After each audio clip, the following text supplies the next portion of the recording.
سبحان الذي أسرى بعبده ليلا من المسجد الحرام إلى المسجد الأقصى الذي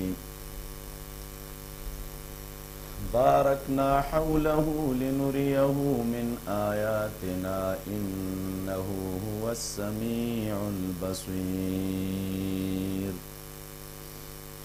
سبحانك لا علم لنا إلا ما علمتنا إنك أنت العليم الحكيم.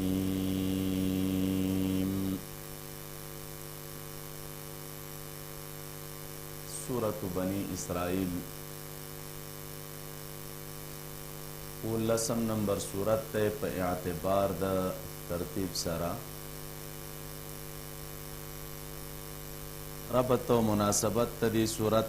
دا مخ کی سرا پسو طریقو باندے دے. یو طریقہ دادا چه مخ کی سورت کے ذکر دا نزول دا عذاب و پا دی سورت کی اس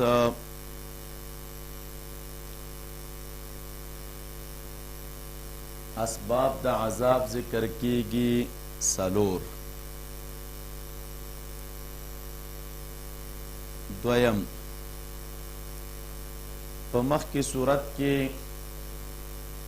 ہجرت دا رسول اللہ صلی اللہ علیہ وسلم ذکرو الی الحبشہ. پا دی صورت کی اس ذکر کیگی مولی صاحبانو ہجرت دا نبی علیہ السلام مدینہ منوری تا. مخکنی صورت کے اثبات توحید و پا ادلہ و عقلیہ و سرا. پا دی صورت کے اس اثبات دا غید پا دو ہجرتونو پا دو معجزو او دا دلیل دا قدرت اللہ تعالی دے. سلورم آخر دا سورة النحل کے امر بالدعوت بالحکمہ. پدی صورت کی مولی صاحبانو ذکر کیگی تفصیل دا حکمت او تفسیر دا غی دا آیت یوشنا تر آیت یوشتم پورے. دعوت صورت دا ذکر دا اسباب دا عذاب سلور تحذیرن سلور اسباب دا عذاب ذکر کیگی دا پار دا ویرولو. سبب اول انکار دا توحیدنا دا سبب دا عذاب دا او پدی سر رب العالمین عذابون را نازلی. دویم سبب انکار دا آیاتونا. درم سبب اخراج الرسل او سلورم سبب چی ذکر کیگی نو استحزاب الرسل. دا آغا سلور اسباب دی کہ پدی باند رب العالمین عذابون را لیگی. خلاصہ دا صورت دا صورت تقسیم دے سلور و حصوتا او پہر یوکی اشارہ دا السبب دا عذاب تا. حصہ اول دا تر آیت 58 پدی کی بیادو باب دی. باب اول دے تر آیت نمبر 9 پدی کی دعوت صورت دا وہی التوحید بقول اللہ سبحان الذي اسرا بعبده او دا ثابتی پا معجزے سرو پا دلیل عقلی سرانو اول آیت. دویم دلیل نقلی دے من کتاب موسیٰ پا دویم آیت. ترغیب دے التوحید پا دریم آیت. ذکر دا نمونی دا عذاب دے بسبب انکار التوحید او دا پا آیت نمبر سلورنا تراتب پورے. بیا اسمات توحید دے بے ہدایت القرآن چی دا معجزہ وا او ذکر دا بشارت او دا تخویف دے پنہ اولس کی. زجر اول دے بے دعاء شر پیولس کی. بیا دلیل عقلی دے دویم پا دولس کی. تخویف اخروی دے دیار لسوار لس کی. بیان دے حکمت دے ارسال الرسول دے پنزل لس کی. تخویف دنوی دے بذکر سبب العذاب چاگا فسق کامل دے الى شرک پشپاڑس کی. بیا ذکر دے احلاک دا اقوام سابقو دے تخویفن پا اتلس کی. تخویف اخروی دے پا نون سوشل کی یوشت. بیا چی دے ذکر کولیش اسباب لدفع العذاب اغدر اول المنع عن الشرک دا پا دولس کی تردرش. دویم احسان بالوالدین و ذی القربا دا دیار لسن تر نهش. بیا ترغیب دی الی الاحسان بالمال په 13 کې او دریم عدل او ترک د مظالمو په دې کې به ذکر شي نه په آیاتونو کې تقریبا 15 اوامر تقریبا 3 د 11 نه تر 19 رب کریم فرمایي او فضیلت د دې صورت عبدالله ابن مسعود رضی الله تعالی عنہ فرمایي چې بنی اسرائیل او کهف و مریم انهن من عتاق الاول وهن من تلادیم دا چې د غوړه پخوانی صورتونه دي چې په مکه مکرمه کې نازل شوي او مبارک فرمایي دا زوړ مال دی نبی علیہ السلام دام فرمایي چې دا صورتونه ماته د انجیل په مقابله کې راغلي دي چې دې ته مې عین وایي په حدیث کې دام راځي چې وکانه یقرأ کل لیله نبی علیہ السلام به هر شپه سوره بنی اسرائیل چې دی دا لوسته او تلاوت کوو به او سوره زمر به لوسته نو دا د دې سورتونو هغه فضایل دي چې رب العالمین وراتوا کړي دي بسم الله الذي پنوم دا هغې ذات باندې چې مالک دی لجمیع الامر عام مهربان دی بکل ما اوجده او رحیم دی خاص کړي دي خاص مهربان دی لمن خصه بالتزام العمل ليرضاه لما يرضاه سبحان الذي پاکی دا آغی ذات لرا پاکی دا آغی ذات لرا چه آغا خپل بندنا بوت اسرا بعبده چه بویت للو بند خپل دشپی دا مسجد حرامنا الى المسجد الاقصى الذي تر مسجد اقصى پورے الذي بارکنا حوله اغه چې برکت اچولې د مونږه غیر چا پیر د هغینا لنوریه من آیاتنا د د پاره چې او خایود ته مونږه د نه خود قدرت خپلنا انه هو السميع البصير یقینا الله تعالی اوریدون کې دی ولیدون کې دی مولوی صاحبانو کلماتو تراشی سبحان الذي اسرا دا سبحانه کې درې رای دي تاسو ته سلم وغیره کې تیر دي مصدر دی او اسم مصدر دی او عالم مصدر دی وکچرته مصدر شي نو سبح یسبح تسبیحا نو معنا د دې د تنزیه او براءت نو چې تنزیه او براءت شو د دې نو څنګه وایو مونږه عامل د دې مقدر راو باسو نو بیا علماء کرام دي ذکر لیکي نو ز تسبیح د رب العالمین ویم یعنی ز براءت د رب العالمین کوما نو لکه رب العالمین خو پاک دی نو ستا براءت ته ضرورت دی چې توی ز د رب العالمین تنزیه او براءت کوم علماء کرام لیکي راجح دا ده چې دې تعامل د باب تفعیل نه راوباسو سبح او باب تفعیل کې خاصیتونه دي یو د خاصیاتو د باب تفعیل نه انتصاب دی انتصاب نو معنا د سبح بس شی وی یعنی ز نسبت د پاکی کوم رب العالمین تا دا نه چې خدای تعالی پاک کوم ځکه پاکواله خو هغه صورت کې راځي عیاذا بالله چې سخت عیوب موجود وي رب العالمین کې خود سره عیوب شته نه نو چې نشته نو معنا دا د چې ز نسبت د تنزیه او د پاکی کوم رب العالمین تا او دا نسبت د تنزیه او د پاکی چاته کوم الذي اسرا بعبده اغا ذات ته کوم اسرا بعبده چې بویتا د شپې بویتا بنده دا اسرا مولی صاحبانو د اسرا نه د شپې بوتللو توي دا رستو چور پسې لیلن دا غلی دی پدې کې اشاره د تقلیل تا یعنی ټول شپه نوا بلکې د شپې یو حصه وا لیلن په یو حصه د شپې کې دا خپل عبد او بنده بوتا دا بعبده چې راغلی په اتفاق د مفسرین سره مراد د دین رسول اکرم صلی الله علیه وسلم دی او دی کی مولی صاحبانو تعبیر د مبارک نا په عبد شوی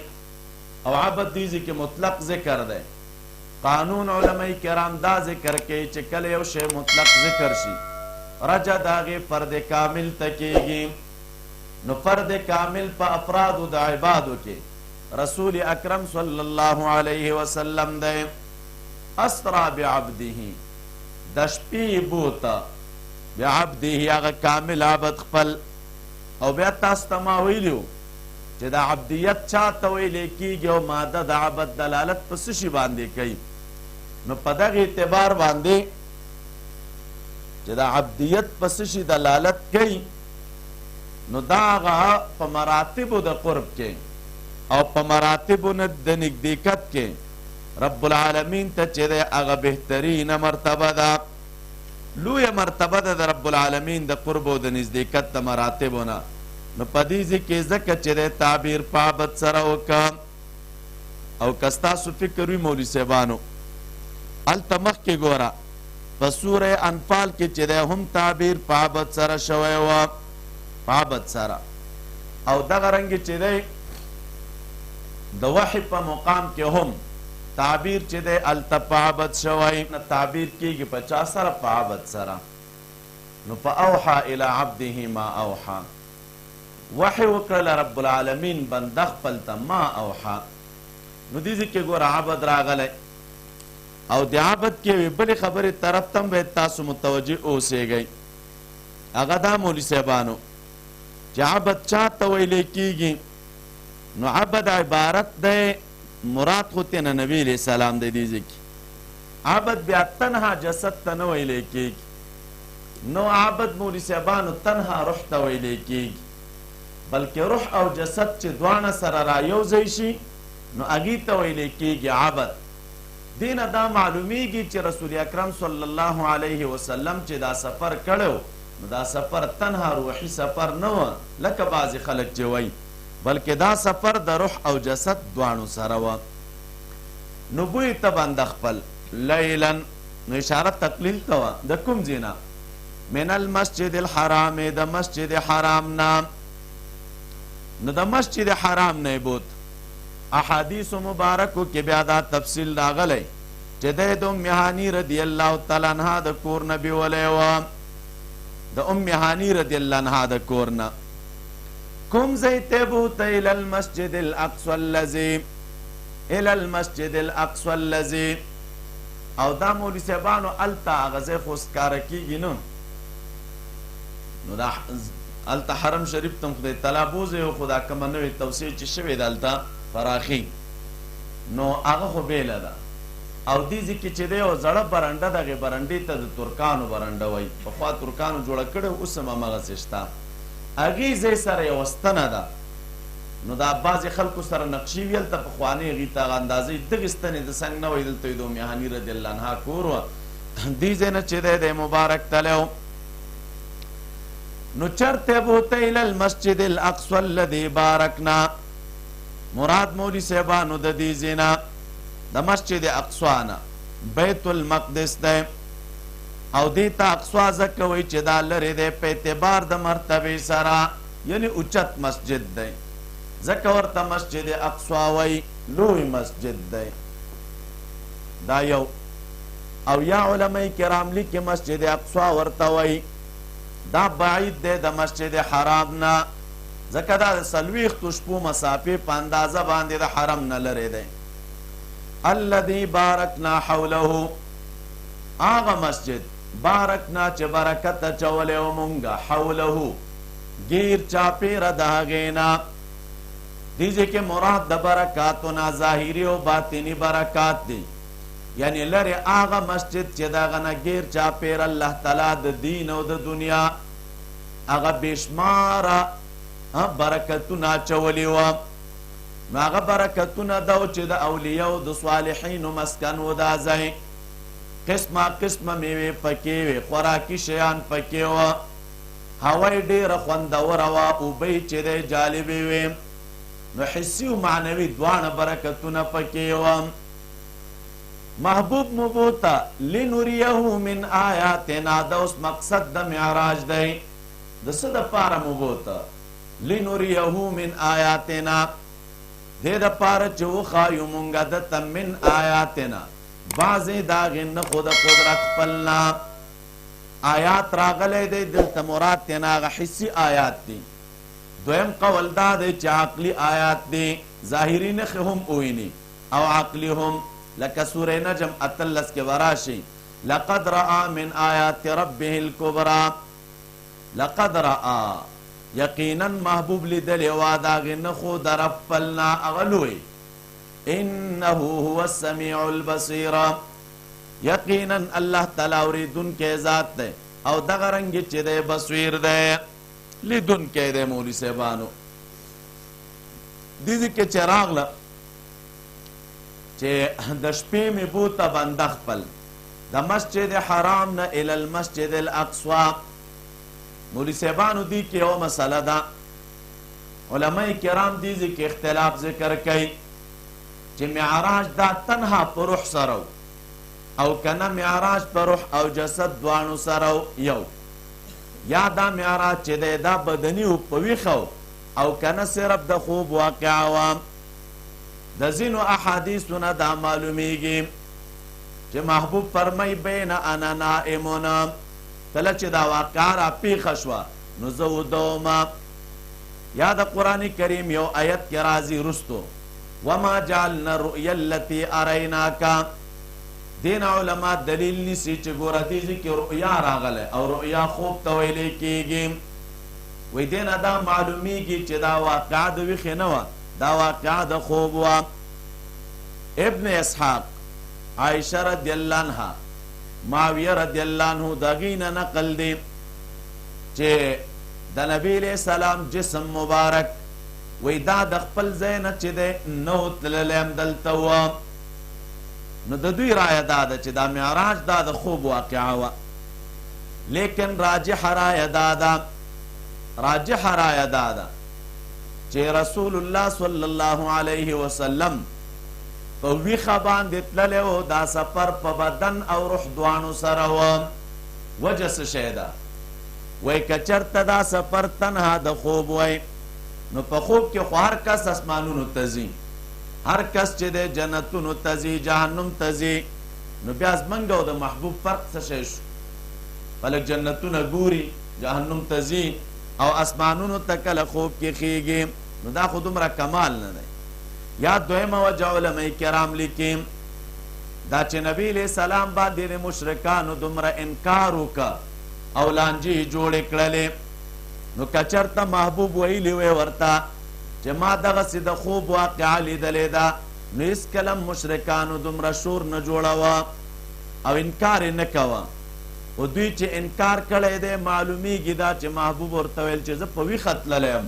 او دومره مسافه دیجه نه بیت المقدس ته او بیا پسې اسمانونو ته، او دا ته خپله وایي چې دی یو اسمان او د بل اسمان په منځ کې 15,000 کاله مزل دی. نو دا بیا په دې دومره لږ وخت کې توی کول، نو دا انکار د مشرکانو سبب د دې وه چې نبی علیه السلام په ویښه باندې تللی وه.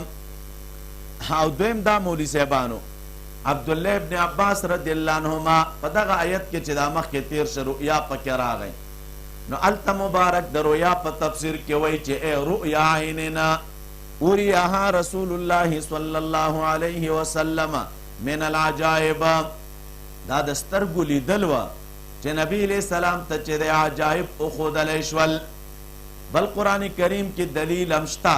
سوره نجم کې به راشي 19 کې ما زاغ البصر وما طغى، نبی علیہ السلام چې څه په سترګو کتل نو د هغې نه نظر کوږ شوی نه وه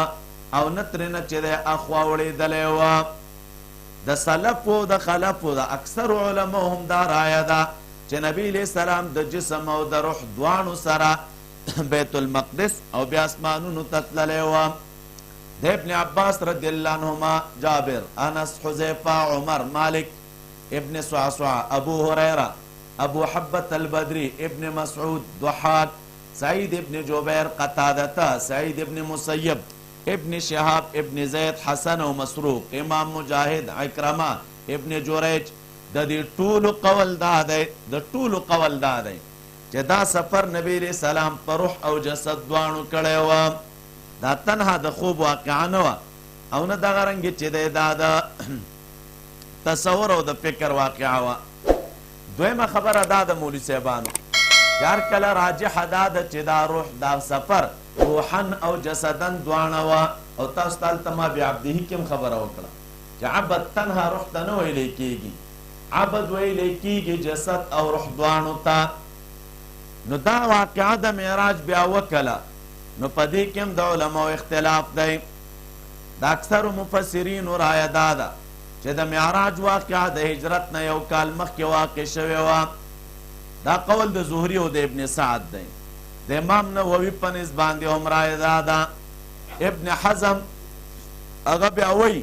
چې اجماع هغه دغه رایه دا ده چې معراج د رجب په میاشت کې په 12 د هجرت باندې شوی. دغه رایه ده. عبدالغنی مقدسی وایي چې دا په 28 تاریخ د رجب شوی دی. نو هغې دې ته ترجیح ورکړې ده. خو به هر تقدیر واقعه ده او حق واقعه ده. روایات پکې شته. رسول الله صلی الله علیه وسلم احوال بیرته خپل امت ته چې دی بیان کړي دي. ورپسې وآتینا موسی الکتاب، تفصیلی بیا د واقعې د معراج په کتبو د حدیثو کې شته صحاحو کې. وآتینا موسی الکتاب، ورکړی موږ موسی علیه السلام ته کتاب. اوس مولوي صاحبانو د نبی علیه السلام د معراج ذکر نه وروسته د موسی علیه السلام او دغه د کتاب د تورات ذکر کوي. نو دا گویا کې دلیل نقلی دی د موسی علیه السلام نه. وآتینا موسی الکتاب، ورکړی موږ موسی علیه السلام ته کتاب. وجعلناه هدی لبني اسرائیل، او ګرځولی موږ هغه هدایت د پاره د بني اسرائیلو. الله تتخذوا من دوني وکیلا، په دې خبره چې منیسئ سوا زمانه کارسازه. ذریة من حملنا، ای اولاد د هغه چا چې موږ سواره کړي وو د نوح علیه السلام سره. انه کان عبدا شکورا، یقینا هغه بنده شکر گزاره. دا هدن چې راغی مولوي صاحبانو یعنی تورات هدایت و. نو نهم آیت کې وایي ان هذا القرآن یهدی للتی هی اقوم. وکیلا چې راغی معنا دا د متوکلین علیه فی امورهم، په خپلو کارونو کې په هغه باندې خلک توکل کوي، کارونه ورسپاري. او یا د وکیل معنا د کفیلا بامورهم، یا وکیل معنا د شریک قرطبی لیکلی دی. دا ذریة من حملنا چې راغی، ذریة من حملنا، نو پدې کې شکر ته ترغیب ورکوي او دا ذریه منصوب دی. یا حرف ندا پدې کې پټه ده، یا ذریة او په آخر کې چې راغلل اشکرو لفظ پټ دی. نو یا ذریة من حملنا اشکرو، تاسو شکر ادا کوي د دغه نعمت. او دا چې راغله عبدا شکورا. ابن ابي دنیا رسائل لري، تاسو د ګوګل کې سرچ کې تمام سرشته بازار کې پیدا کیږي او که سرچ کې هم شته دی. او چا ځینې خلکو راجمع کړي دي هغه رسائل، اوس نوم ورته کې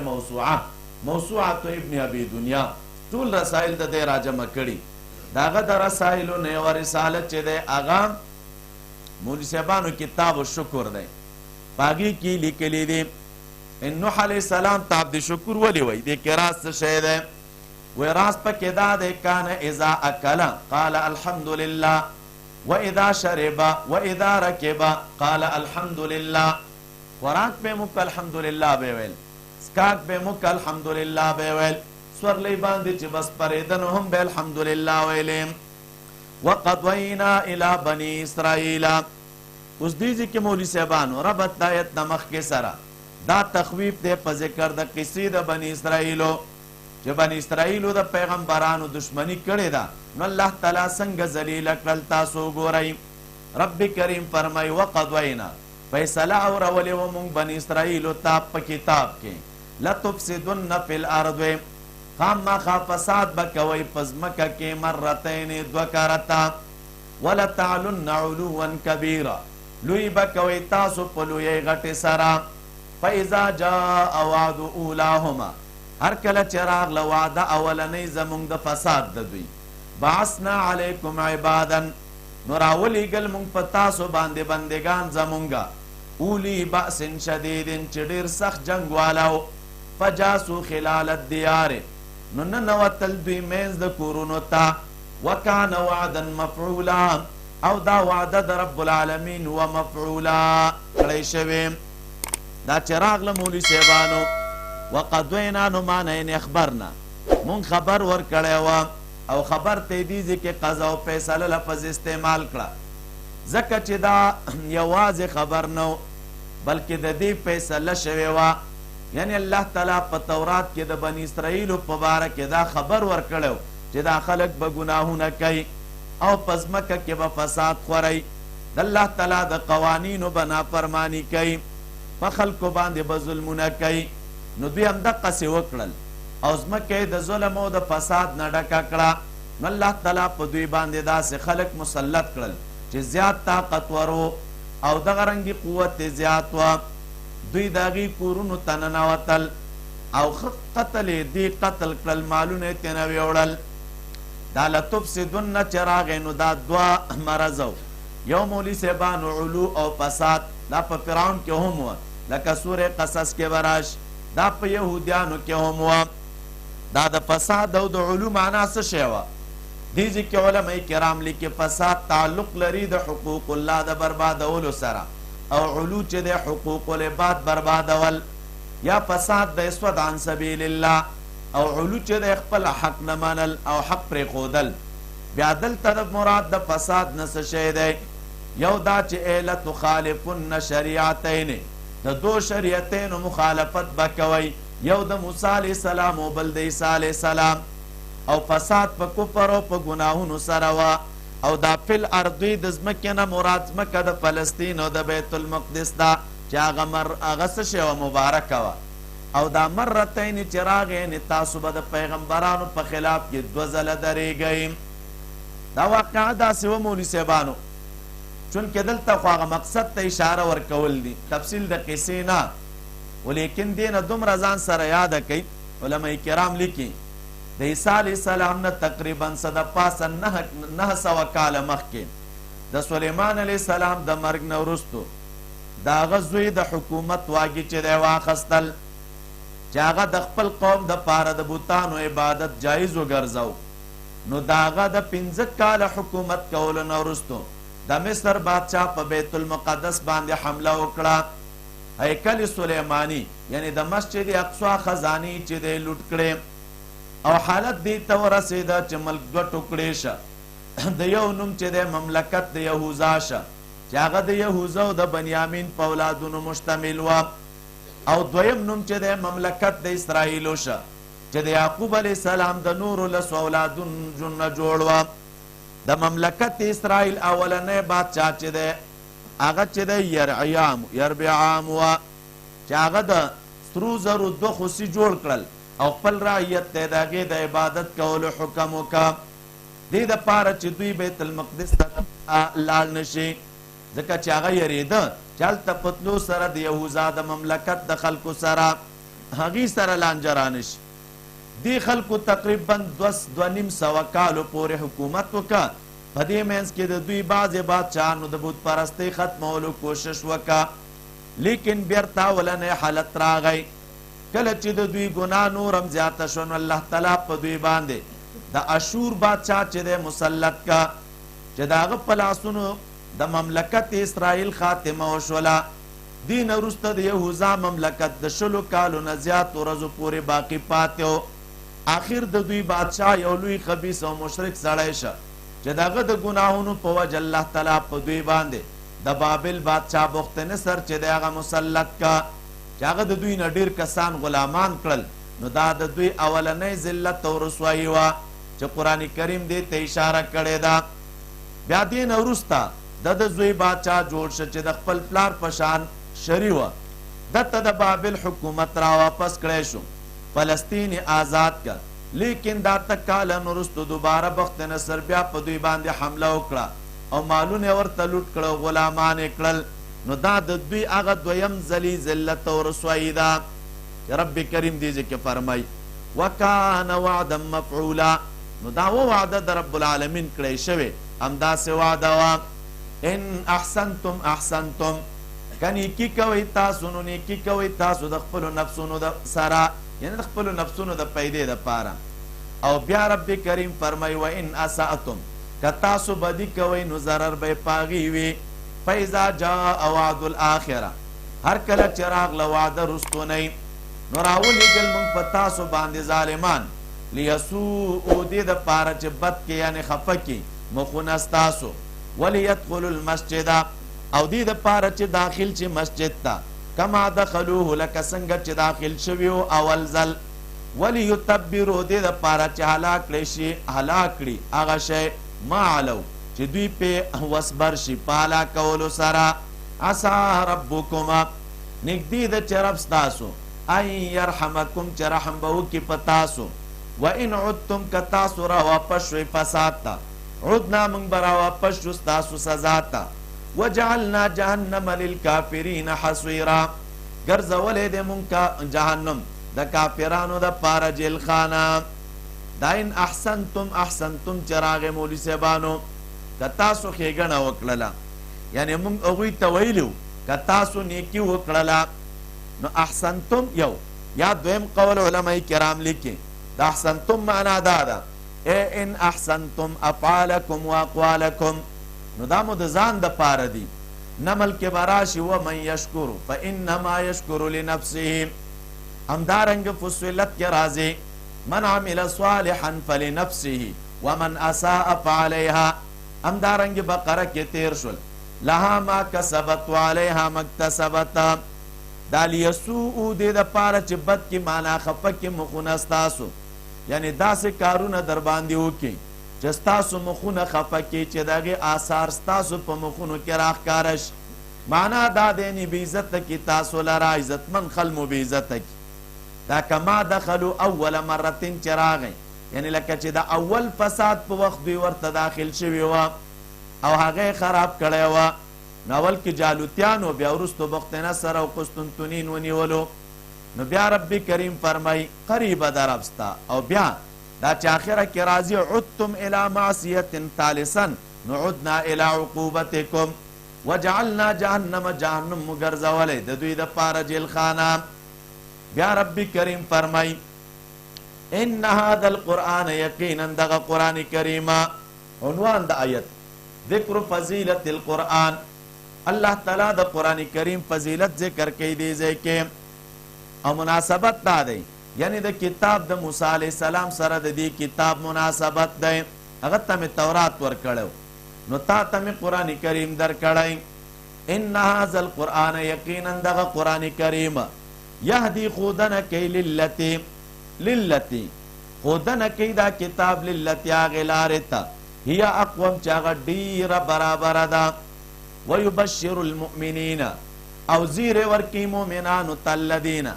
هغه کسان یعملون الصالحات چې عملونه کوي نیک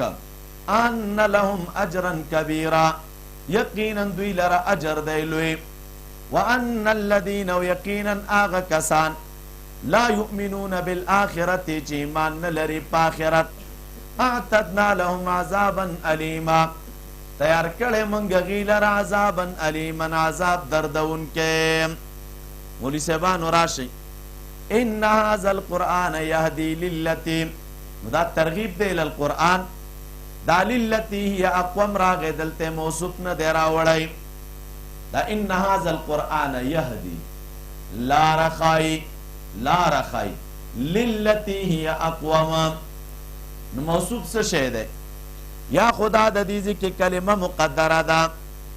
او یا علماء کرام لیکي طریقه مقدره ده مفعول دی موصوف دی که ذکر نه که اشاره د تعمیم تا څنګه ان هذا القرآن یقینا دغه قرآن کریم یهدی للطریقة التي هي احسن یهدی للملة التي هي احسن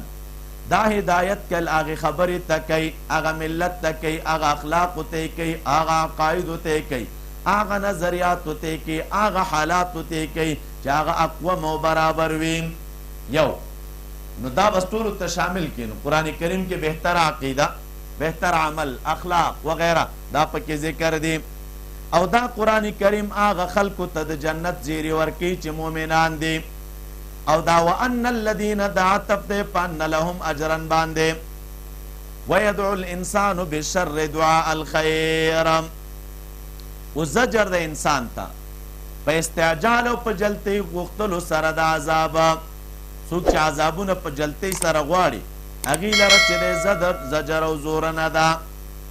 مناسبت د آیت د مخکې سره مشرکان ویلي چې تا عذابونه یادوې، نو موږ ته یې راوله که نه. یو یا دارنګې مخکې ووایي ویدعو الانسان بالاعمال سیئه، یعنی انسان بد عملونه کوي نو دی غواړي چې په د عذاب راشي، په د عذاب راشي. رب کریم فرمای غواړي انسان بدی بشر بدی یعنی عذاب. دعا الخیر پشان د غختلو د خیر لره، لکه خلک چې خیر غواړي راحت او نعمت غواړي نو دوی هم دغسې بدي غواړي او د بدۍ او عذابونه غواړي. وکان الانسان عجولا، او دی انسان عجولا تلوارګره. وجعلنا اللیل، رب کریم فرمای ګرځولې د مونږ شپه، والنهار او ورځ آیتین دوه نښې د قدرت، فمحونا آیت اللیل، نو محوه کړې د مونږ نښه د شپې. وجعلنا آیت النهار مبصره، ګرځولې د مونږ نښه د ورځې رڼا والا. لتبتغوا فضلا من ربکما، دې دپاره چې طلب کوي فضل د رب خپل. ولتعلموا عدد السنین، او دې دپاره چې پوه شئ په شمار د کلونو. والحساب او په حساب. وکل شیء فصلناه تفصیلا، او هر یو شی بیان کړی دی مونږ په واضح بیانولو سره، په واضح بیانولو سره. دې ځکه چې انسان راغی، مراد د انسان علماء کرام لیکي جنس انسان دی چې دغه د بعضو افرادو حال دلته بیان شوی، یا د بعض احوالو حال بیان شوی دی. نو ظاهره دا ده چې دلته د آیت پرد د مشرکانو کې دی. دې کې بیا تفسیرونه دي. یو د شر نه مراد عذاب دی او د دعا نه مراد په جلتۍ سره غوښتل دي. یعنی اکثره مشرکان چې دی، اکثره مشرکان د نبی علیہ السلام نو دارنګې د هر حق د داعی نه عذاب چې دی په جلتۍ سره غواړي. دویم تفسیر علماء کرام دام لیکي ویدعو الانسان بالاعمال سیئه، یعنی انسان په بدو اعمالو سره عذاب غواړي، یعنی د بد اعمال سبب د عذاب دراتلو دي. لکه څنګه چې دی په خوله سره خیر غواړي د الله نه. ځینې علماء کرام بیا لیکي دا هم پکې داخلیږي چې انسان خپل ځان او خپل اولاد ته خیرې کوي، الله ما یزما بچی هلاک لعنت ور باندې وای، لیکن که الله تعالی ورته دعا قبول کړي نو هلاک بشي. خو لیکن زر رب العالمین نه قبلوي. دا چې عجولن راغی انسان عجول دی، نو معنا دا ده یعنی مطبوعا علی العجله، پیدا کړی شوی دی په جلتۍ دی، یعنی هر څه چې د په زړه کې تېرېږي هغې ته جلتي کوي، د هغې عقوبت ته نه ګوري. او دغه د جلتۍ نه دا ده چې د خیر په شان شر هم په جلتۍ سره غواړي. وجعلنا اللیل، نو بیا د رب العالمین د قدرت نښې دي پکې. نو دې ځکې بیا علماء کرام لیکي دا د بعضې وجوهو د هدایت د قرآن کریم نه. څنګه؟ یعنی دا د قرآن کریم بعضې طریقې د هدایت دی، یعنی قرآن انسان ته څنګه هدایت کوي نو هغه داسې چې د الله تعالی د توحید او د قدرت دلایل ورته ښایي، چې انسان په دې مجبوره کوي چې دا قرآن حق دی او دا رسول حق دی. دویم ظاهره دا ده چې په دې کې الله تعالی اظهار د خپل قدرت کوي په رانیولو د دشمنانو، ځکه چې الله تعالی داسې قدرتونو والا دی ور دشمنان رانیسي. وکل شیء فصلناه تفصیلا، الله تعالی د قرآن کریم عظمت په ذهنونو د خلکو کې اچوي. ته وګوره په دې کې هر یو شی ما بیان کړی دی تفصیلا،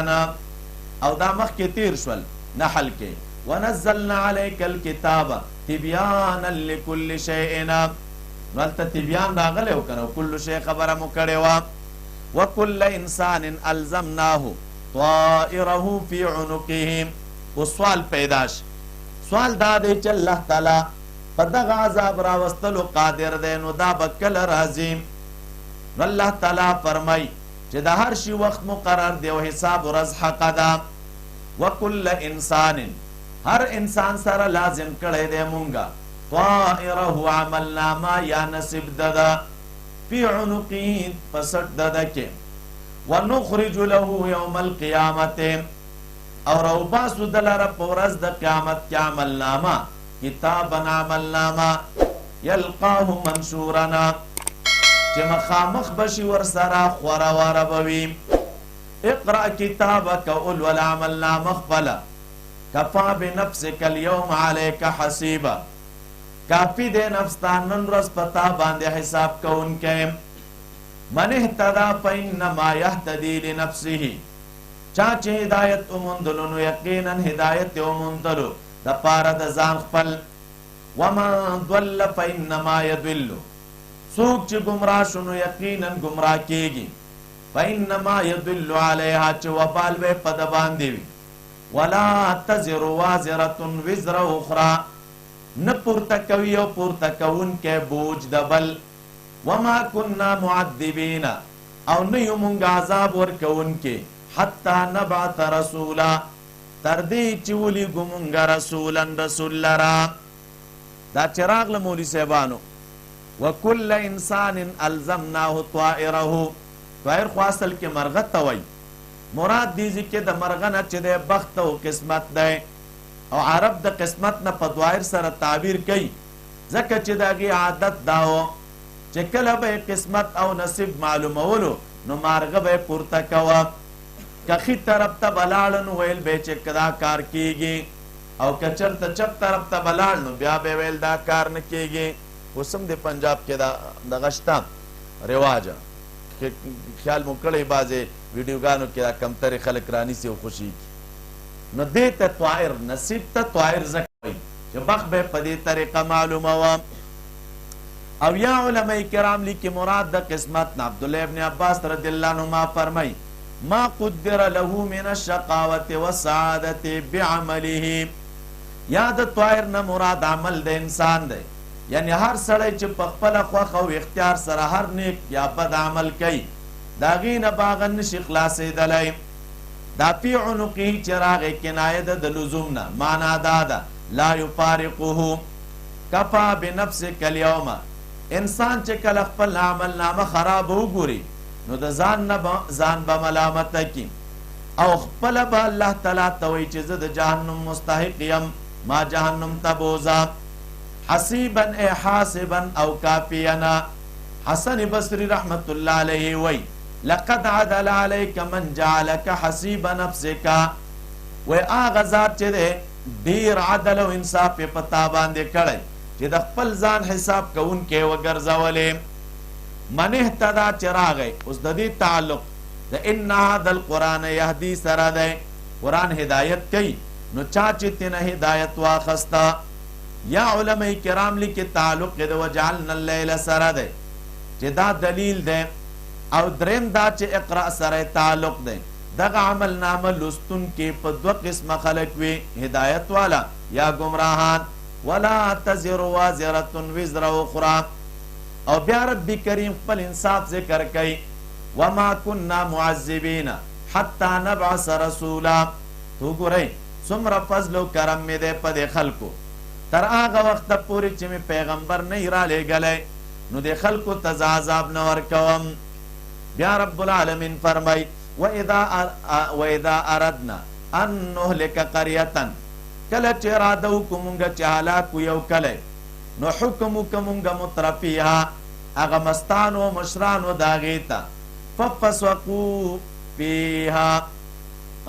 نو نافرماني وکړي په هغې کې فحق علیه القول نو ثابت شي په هغې باندې وینا د عذاب فدمرنا تدمیرا نو هلاکو مونږ هغې لره په هلاکولو سره. د امرنا مترفیها چې راغی نو عنوان د آیت تخویف دونوي او دا تفصیل دی د مخکې آیت او مخکینی عذاب چې دی د هغې سبب بیانېږي. مترفیها چې راغی د آیت یوه معنا دا ده ای امرنا مترفیها بالتوحید والطاعه. نو موږ ورته په طاعت باندې امر وکړو او دوی چې دی خبره ونه مني. او یا علماء کرام لیکي چې دلته امرنا مراد امر تکوینی او کونی مراد دی. ای امرناهم امرا قدریا تقدیر کې مرتویلی چې دا کارو کوي او بیا کوي نه. نو رب کریم فرمای فحق علیها القول قول د عذاب په دوی باندې ثابت شي. فدمرنا تدمیرا نو تدمیر هغه هلاکت ته وایي چې عذاب په یو قوم باندې په یو ځای راشي. او تدبیر عام دی که لږ لږ عذاب یو که په یو ځای وي. وکم اهلکنا من القرون، ډېر هلاک کړي دي موږ د پیړیو نه. دې ځای کې اوس مولوي صاحبانو تخفیف دنیوي ذکر کوي، د پخوانو اقوامو نمونه د عذاب ذکر کوي رب کریمه. او ډېر هلاک کړي دي موږ د پیړیو نه من بعد نوح، وروستو د نوح علیه السلام نه. وکفا بربک، او کافي دی رب ستا بذنوب عباده، په ګناهونو د بندګانو خپلو باندې خبیرا خبردار او بصیرا لیدونکی. من کان یرید العاجله، څوک چې اراده لري د دنیا، عجلنا له فیها، نو په جلتۍ به ورکو دلره مونږ په دې دنیا کې ما نشاء څومره چې وغواړو مونږ، لمن نریدو د چا دپاره چې وغواړو. ثم جعلنا، بیا ګرځوو مونږه هغه لره جهنم، یصلاها چې داخلیږي باغې جهنم ته، داخلیږي به مذموما مدحورا، بد ویلی شوی معنا بدحالی، او مدحورا رټلی شوی. بیا ومن اراد الاخرت، څوک چې اراده د آخرت لري، د آخرت اراده لري، نو بیا رب کریم فرمای نو دغه خلکو ته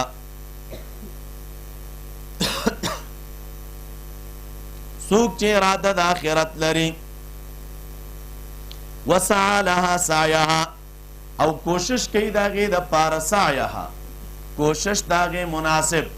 وهو مؤمن، او دی مؤمن وي، فاولئک کان سعیهم مشکورا، نو دا کسان دی کوشش د دوی قبول کړی شوی. کلا نمد هؤلاء، هر یو ته ورکوو موږ د دې دنیا والو نه، وهؤلاء من عطاء ربک، او د دې نیکانو نه، من عطاء ربک، دا بخشش د رب ستانه. وما کان عطاء ربک محظورا، نه دی بخشش د رب ستا منع کړی شوی. انظر کیف فضلنا بعضهم علی بعض، وګوره چې څنګه غوروالی ورکړی دی مونږه بعضو د دوی ته په بعضو باندې. وللآخرة اکبر، او خامخا آخرت چې دی دا اکبر دی درجاتن، و اکبر تفضیلا، او ډیر لوی فضیلت والا دی. لا تجعل مع الله الها آخر، مگر زود الله تعالی سره حقدار د بندگی بل، فتقعد مذموما مخذولا، نو کی بنی تبد ویلی شوی و شرمولی شوی. کلماتو تراشی مولی صاحبانو دا چرال دیزی که څوک چې په تلوار سره عذاب غواړي، نو عجلنا له فیها ما نشاء وما نریدو. او مذموما چې راغی بدحالی، یا مذموما ملوما من الخلق، مدحورا چې راغی معنی مطرودا من رحمت الله مبعدا عنها. ومن اراد الاخره، دا د مخکې سره لګیږي. سعیهم چې راغی یعنې داسې کوشش چې لایق د آخرت سره او آخرت پې ګټلی کېږي. مشکورن چې راغی نو د عمل د قبولیت دپاره ګوره اول شرط دا دی چې اراده د آخرت به کې په خپل عمل سره، هر یو عمل چې کې په دې نیت به کې چې زما آخرت برابر شي. او دویم السعی الموافق للشرع، د شریعت مطابق سعی چې هغه عبادت کول دي په طریقې د نبی علیه السلام. دریم الایمانو، چې ایمان به پکې وي، یو شی په دې کې نه وي نو عمل د انسان قبول نه دی. څلورم شرط پکې دا دی ضمناً دا چې صرف عمل نه بلکې سعی به کوي، خپل عمل کې به کوشش کوي او د عمل اهتمام به کوي، چې د عمل په عادتي شکل باندې ونه کوي بلکې عمل چې دی دا به په عبادتي شکل باندې کوي. کلا نمد هؤلاء، یعنی هر چې دنیاوي ژوند دی نو الله تعالی رحمت او مهرباني دغې ټولو بندګانو ته شامله ده. کلا معنی کل واحد من الفریقین، نمد چې راغله معنی نزیده من عطائنا، نزید من عطائنا على تلاحق من غیر انقطاعنا، هر چاته موږ روزي ورکو متواتره بغیر د قطع کېدو د رزقنا. او دا من عطاء ربک چې راغی دا متعلق دی د نمدو پورې، او په دې کې اشاره ده چې دا خالص د الله تعالی احسان دی. محظورا چې راغی معنی ای ممنوعا عن احدنا، د آیت مقصد دا دی چې دواړو ډلو ته رزق ورکوم. ولې؟ لئلا یحتج الکافر بعدم الرزق علی عدم العمل، دی د پاره چې کافر د رزق نشتوالی په نه عمل باندې دلیل جوړ نه کړي که تو ګوره روزي نشته نو عمل موږ ځکه نه کوو د دې د پاره ورته روزي ورکوم. بیا رب کریم فرمای او دا چې راغلل په تقوا ده دلته تقوا ده په معنا د تصویره سره ده یعنی او بګرځې لکه عرب وای شهادت الشفرة حتی قعدت کأنها حربا چاړی تیره کړه تر دې چې وګرځېده لکه چې نږدې ده. او بعضې وایي دا کنایه ده د قدرت نه په حاصلولو د خیرونو باندې. وقضى ربك الا تعبدوا الا اياه اوس د شرک نه منع وکړله د دې نه وروستو رب العالمین اوسه بل حکم ذکر کوي په عبادت خپل باندې. وقضى ربك فیصله کړې ده رب ستا الله تعبدو چې بندګي مه کوئ سوا د الله تعالی نه. وبالوالدین احسانا وبالوالدین احسانا او د مور و پلار سره احسان کوئ. اما یبلغن عندك الكبر کچری ورسی تا سره بوډاوالی تا احدهما یو د دې دواړو نه او کلاهما یا دواړه فلا تقل لهما اف نو مه وایه دواړو ته اف قدر کلمه ولا تنهرهما مه رټه دوی لره وقل لهما قولا کریما او ووایه دوی ته وینا عزتمن او ادبناکه. واخفض لهما جناح الذل ښکته که دواړو ته هغه وزر د عاجزۍ د وجې د رحم او د شفقت نه. وقل رب ارحمهما او ووایه ای رب زما رحم وکړه په دوی باندې کما ربیاني صغیرا لکه څنګه چې تربیت کړی دی دواړو زما په وړوکوالي کې. دا وقضا چې راغی مولي صاحبانو دلته په معنا د امره سره دی امر و اوجب و وصى و اوحى. وبالوالدین احسانا چې راغی د والدینو سره احسان باندې حکم وکړه. په دې کې اشاره ده چې د الله تعالی د توحید او دغه د حقوقو د ادایګۍ نه وروستو په دنیا کې ګوره د والدینو حقوق منل دي دا به منې دا چې وروستو ورپسې وایي کبر معنا بوډاوالی دواړه بوډاګان شي او یا چې د یو د هغې نه. فلا تقل لهما اف ولا تنهرهما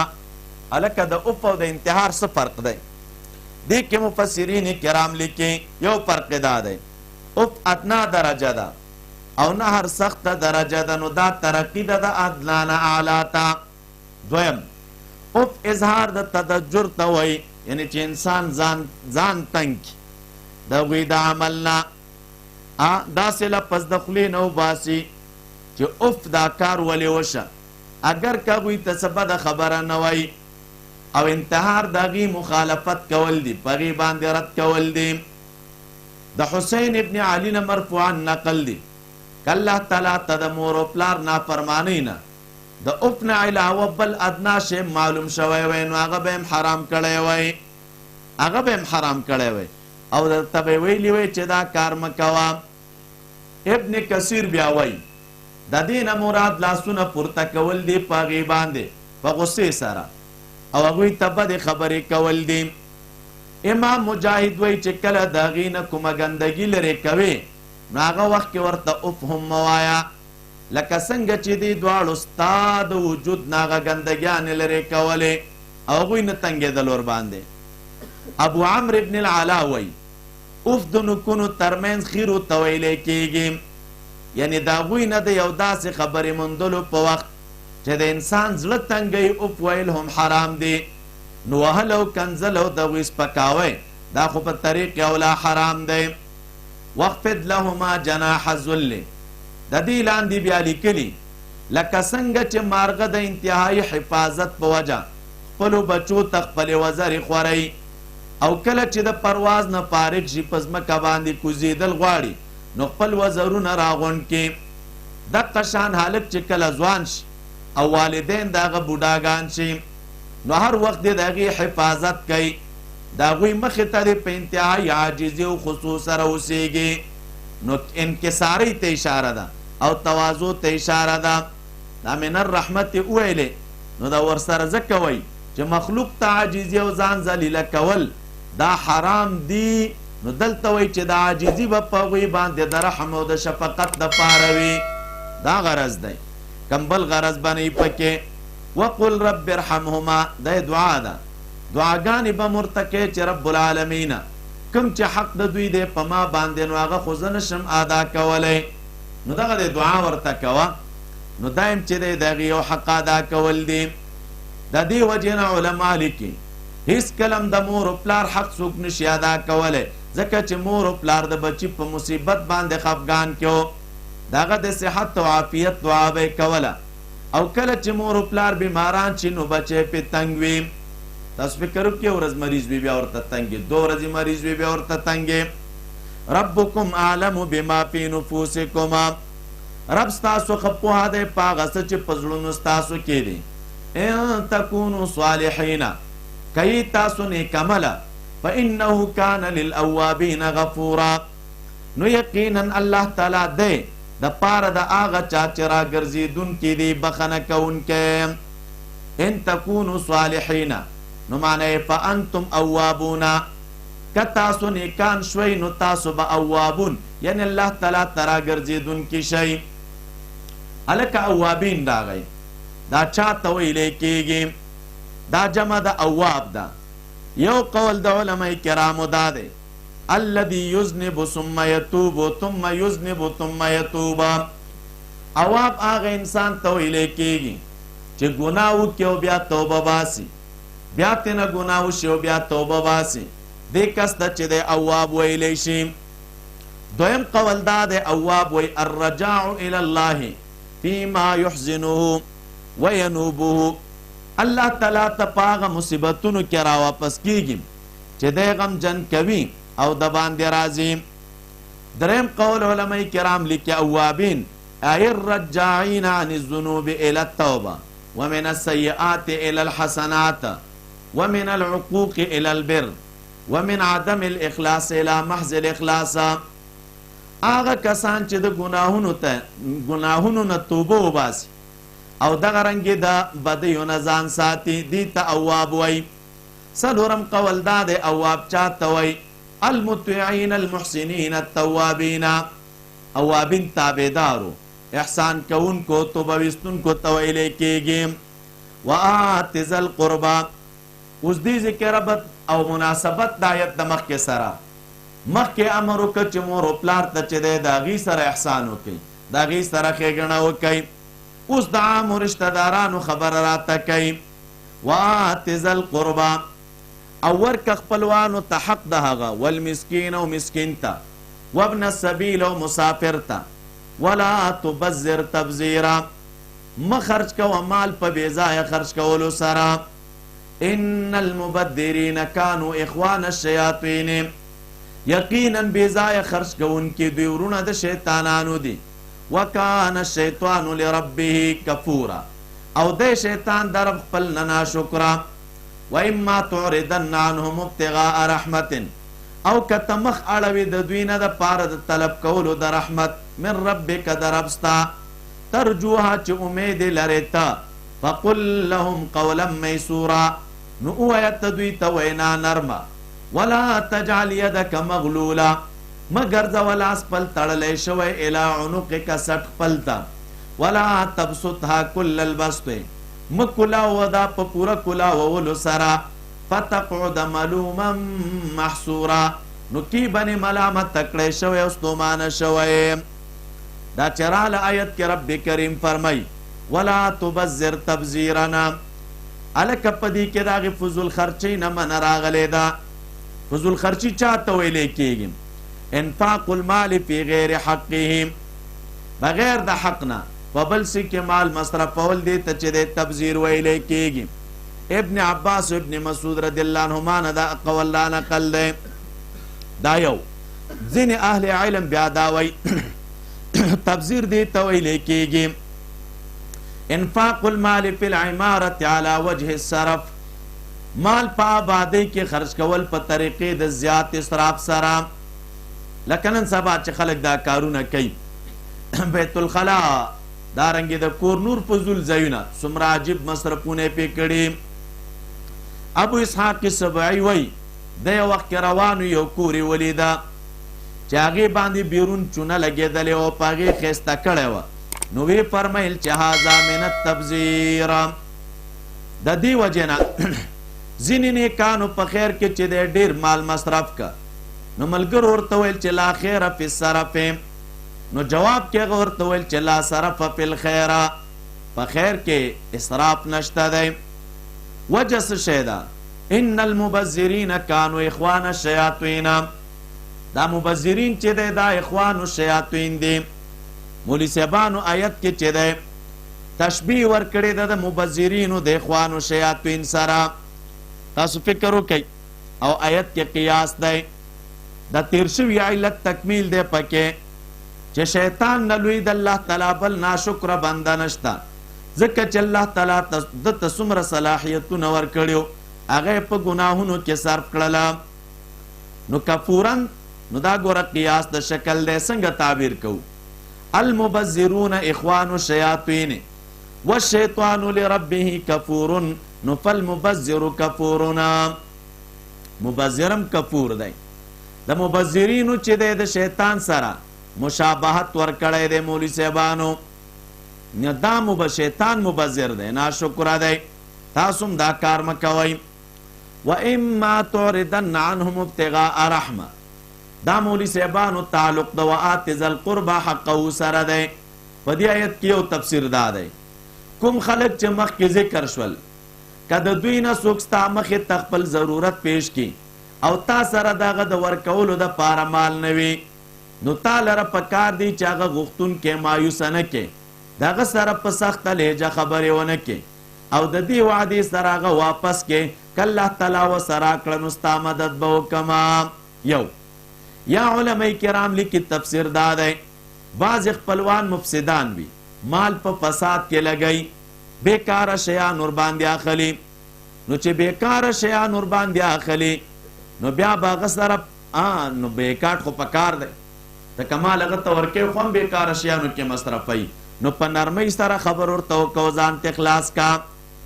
دا ولا تجعل چراغی دا مولوی صاحبانو مخکې د تبذیر نه منع وشوه نو اوس د انفاق ادب بیانوي ګوره انفاق کوه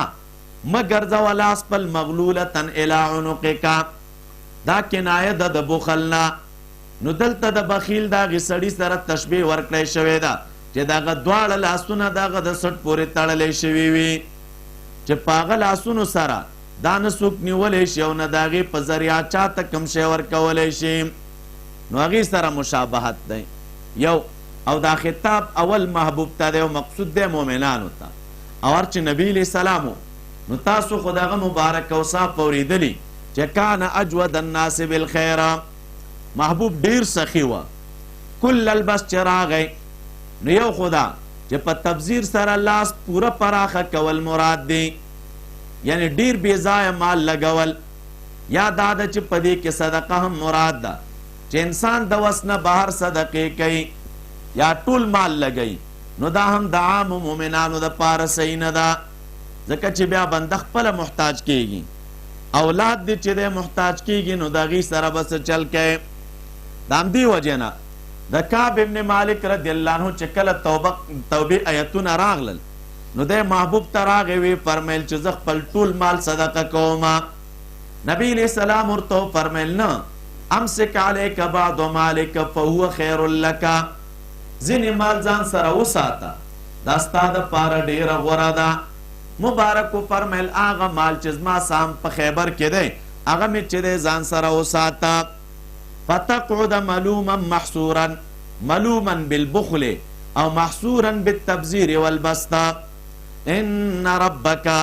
يبسط الرزق لمن يشاء پدې کې اوس نبی علیہ السلام مومنانو ته تسلی ورکوي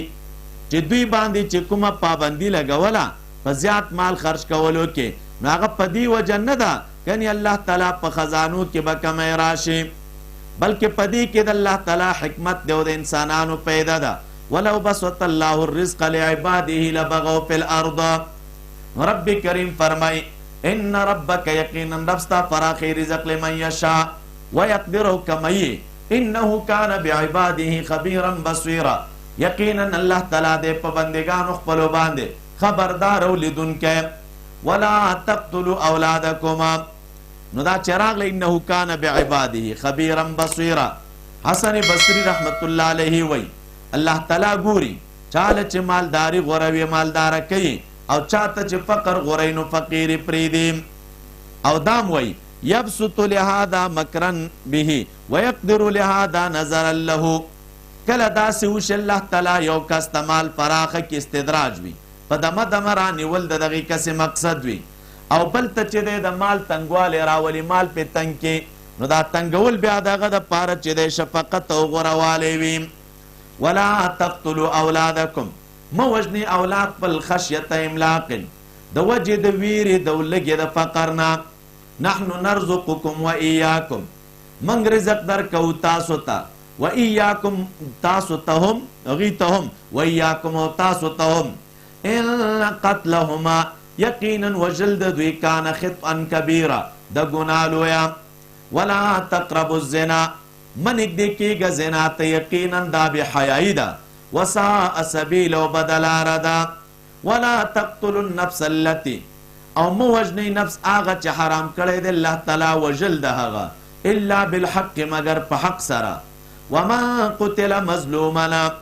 او څوک چې ووژلی شول په ظلم سره فقد جعلنا لولیه نو یقینا ګرځولی دی موږ د وارث د هغه دپاره سلطانا طاقت فلا یسرف فی القتل نو زیاتی دی نه کوي په وژلو کې انه کان منصورا یقینا د سره چې دی مدد کړی شوی دی. مولوي صاحبانو دا اوس چې راغلل لا تقتلوا اولادکما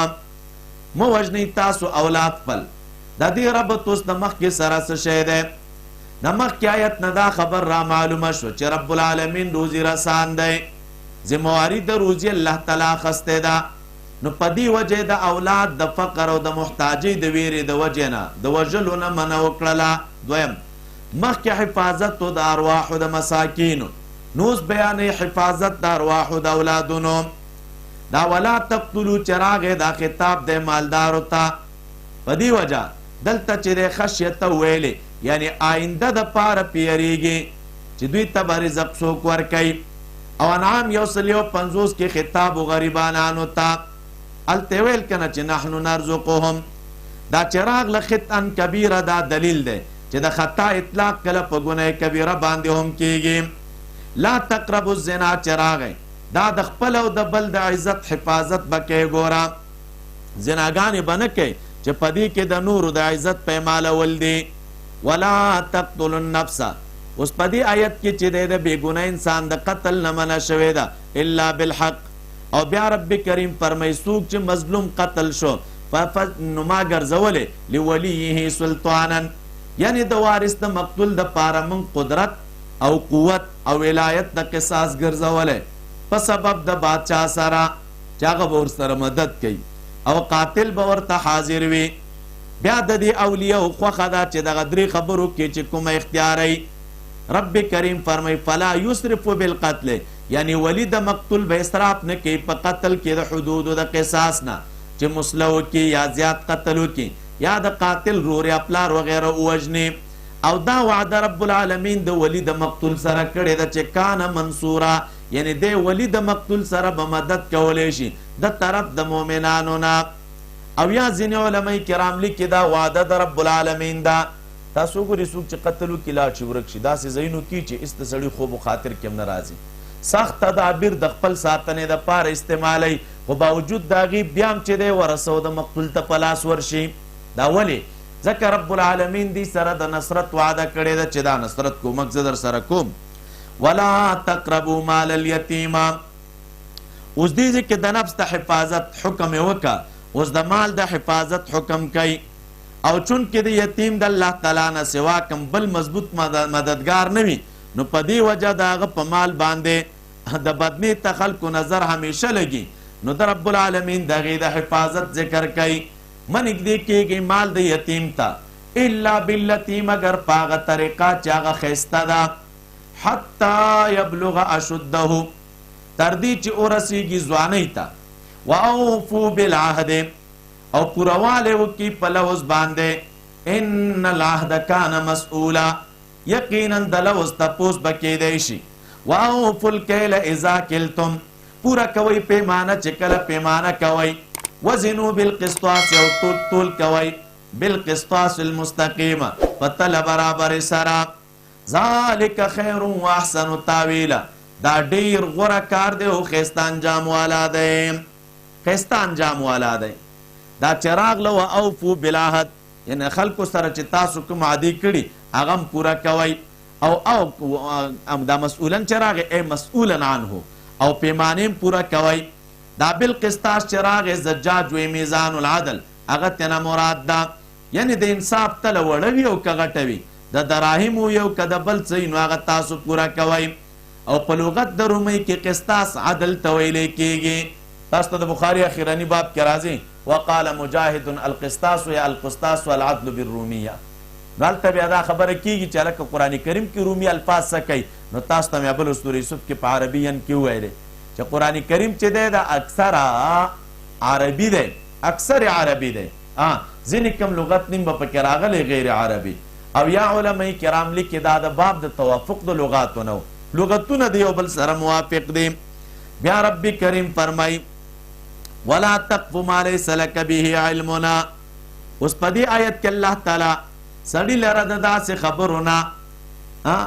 منع کوي هغې پسې به نه ځې چې په هغې باندې د علم نه وي ولا تقف مروانېږه د هغې پسې ما ليس لك به علم چې نه وي تا سره په هغې باندې علم او دلیل ان السمع والبصر یقینا غوږ او سترګه والفؤاد او زړه کل اولئک کان عنه مسئولا د دې ټولو په باره کې به تپوس کیدی شي ولا تمشي فی الارض مرحا مگر ز پزمکه کې په تکبر انک لن تخرق الارض یقینا تنشش لول ازمکه ولن تبلغ الجبال طولنا نشر سیدل غرونو تپوګدوالی باندې